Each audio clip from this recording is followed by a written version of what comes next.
The truth is, the Prime Minister barely escaped in Varanasi. നിങ്ങൾക്കറിയോ, സത്യമെന്ന് പറഞ്ഞാൽ പ്രധാനമന്ത്രി വാരണാസിയിൽ കഷ്ടിച്ച് രക്ഷപ്പെട്ടതാണ് ഞങ്ങളാണ്. And he would have been defeated himself in Varanasi. അദ്ദേഹം തന്നെത്താൻ അവിടെ പരാജയപ്പെട്ടേനെ Varanasi. The BJP was defeated in Ayodhya. BJP അയോധ്യയിൽ പരാജയപ്പെട്ടു. So even the people of Ayodhya have sent a message to the BJP that we do not appreciate hatred and violence. അതുമാത്രമല്ല, അയോധ്യയിലെ പോലും ജനങ്ങൾ ബിജെപിക്ക് കൃത്യമായ ഒരു സന്ദേശം നൽകി. ഞങ്ങൾ അക്രമത്തെ, വെറുപ്പിനെ ഞങ്ങൾ ഉൾക്കൊള്ളുന്നില്ല എന്ന് അയോധ്യയിലെ ജനങ്ങൾ ബിജെപിക്ക് കൃത്യമായ സന്ദേശം നൽകി. And the single biggest message that the people of India have given is that we are multiple traditions, we are many states, we have many histories, and ഏറ്റവും പ്രധാനപ്പെട്ട സന്ദേശം ബിജെപിക്ക് നൽകിയ ഏറ്റവും പ്രധാനപ്പെട്ട സന്ദേശം എന്ന് പറയുന്നത് ഞങ്ങൾ വ്യത്യസ്ത സംസ്കാരങ്ങളാണ്, ഞങ്ങൾ വ്യത്യസ്ത പാരമ്പര്യങ്ങളാണ്, ഞങ്ങൾ വ്യത്യസ്ത ഭാഷകളാണ്, ഞങ്ങൾ വ്യത്യസ്ത സംസ്ഥാനങ്ങളാണ്, ഞങ്ങൾ വ്യത്യസ്ത മതങ്ങളാണ്.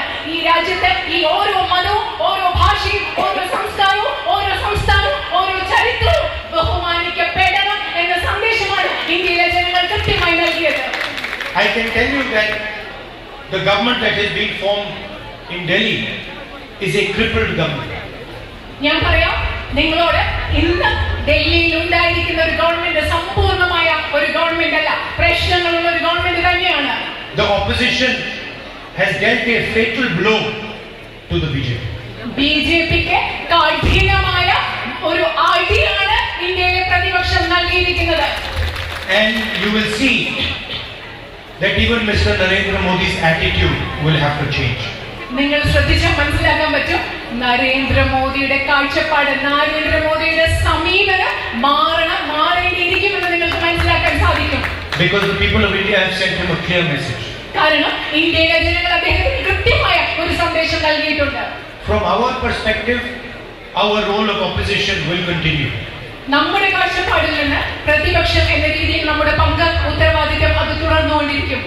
We proposed an alternative vision for the people of India, a pro-poor, compassionate vision, and we will fight for that vision. ഈ രാജ്യത്തെ ജനങ്ങൾക്ക് മുമ്പിൽ, ഈ രാജ്യത്തിന്റെ വികസനത്തിന് വേണ്ടിയിട്ടുള്ള ഒരു ബദൽ ദർശനം ഇന്ത്യൻ നാഷണൽ കോൺഗ്രസ് അവതരിപ്പിച്ചു. സഹാനുഭൂതിയുള്ള, കാരുണ്യമുള്ള, ഈ രാജ്യത്തെ ജനങ്ങളോട്, ദരിദ്രരോട് ചേർന്ന് നിൽക്കുന്ന ഒരു ദർശനം. അതിനുവേണ്ടി, ആ കാഴ്ചപ്പാടിന് വേണ്ടി ഞങ്ങൾ പൊരുതിക്കൊണ്ടേയിരിക്കും. We are committed to making India a fairer society, a more productive society. കൂടുതൽ